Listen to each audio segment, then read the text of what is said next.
know real change begins with immediately repealing and replacing the disaster known as Obamacare. All right, that was now President-elect Donald Trump promising to repeal and replace Obamacare. Now, today, according to the Wall Street Journal, Mr. Trump said he would consider leaving in place two parts of the law. The report reads, quote, Mr. Trump said he favors keeping the prohibition against insurers denying coverage because of pre-existing conditions and a provision that allows parents to provide years of additional coverage for their children on their insurance policies. By the way, both Republican plans to replace had those provisions in them. Joining us now, former White House Press Secretary Ari Fleischer, and the man that had a very bad week, but it's going to be good for the country because now we can undo all the damage of Austin's horrific economic plan. I guess we can't undo the damage of the debt, more debt than every president before him combined. Now, how do we undo that, Austin? Well, I can tell you how, but it doesn't begin with electing Trump. You're right, it was a tough week for me. Yeah, I'm so sorry, and you owe me money, but we'll deal with that on another show. You know, look, Ari, this is going to be a lot harder than just saying repeal and replace, because now we've got to put in place a plan where people can transition, hopefully to health care savings accounts. Every Republican plan included pre-existing conditions that I saw: portability, job to job, buying across state lines, and free market competition for the plans. But now getting off of Obamacare, how long does that take? Well, you put your finger on. The repeal part was always the easy part. The replace part was always the harder part. But now Republicans have to honor both. I think it would have been more artful today if the president-elect said we're going to repeal Obamacare, and when we replace it, there are provisions that I might want to include in it. He'd have been better off if he had put it that way. He did say that, though. That's what he said. Well, he said, and if you look at the Wall Street Journal story, he says we're going to edit or modify, repeal, or replace Obamacare. He shouldn't say modify. Yeah, I agree with that. But he was very clear on the campaign trail to repeal and replace. That's correct. And he needs to stick with that, and so do the Republicans in Congress. But what's going to end up with is going to be a much skinnier provision, probably much more along the lines of catastrophic health care.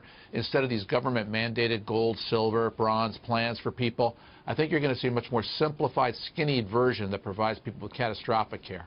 Yeah.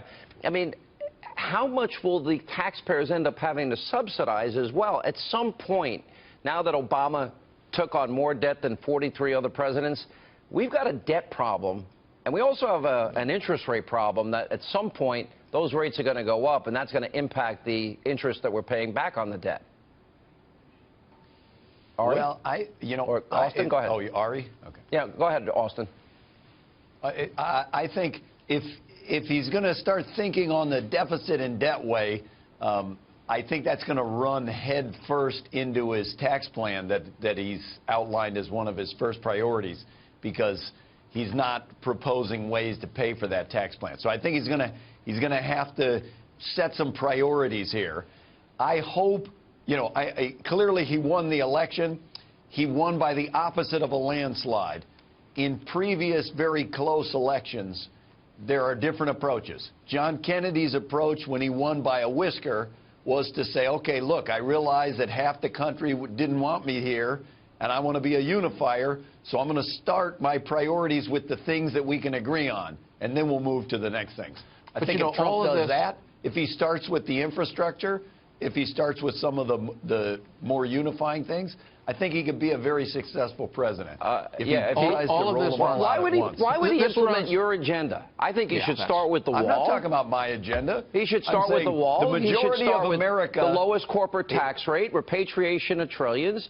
He should start with repealing, replacing Obamacare. He should start with education back to the states. I mean, but look, he won. If it involves 20 million people losing their insurance, he won. He won very narrowly, and actually more Americans voted for his opponent than voted for him. So I just think let's cut to the chase. Let's cut to the chase here. All of this comes down to the central issue of our times, which is economic growth and the lack thereof in the last 8 years.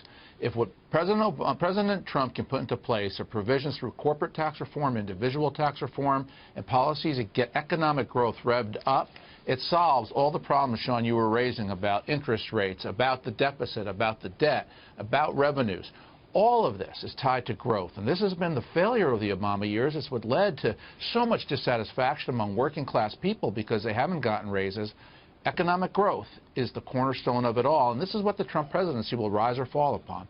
You know what? I totally agree. I agree with that's that. why the lower tax rate, first of all, will go from 7 to 3. The lower corporate tax rate will incentivize corporations to build factories, manufacturing centers, the one-time 10% tax on trillions overseas, repatriation. That will be a boon to the economy. And one more factor, energy independence. You know, if we had a goal of energy independence in 4 years, include the Keystone Pipeline, drilling, fracking, and coal mining, millions of jobs can be created almost immediately. And I know that poor Austin Goolsbee won't like it, but the rest of America That's not will. poor. Look, if those work, then that would be great. All I would caution, and he respects you, Sean, and I want you to talk to him. If he just is going to propose the things that George W. Bush proposed when he came into office, the growth slowdown did not start with Obama. It started with Bush.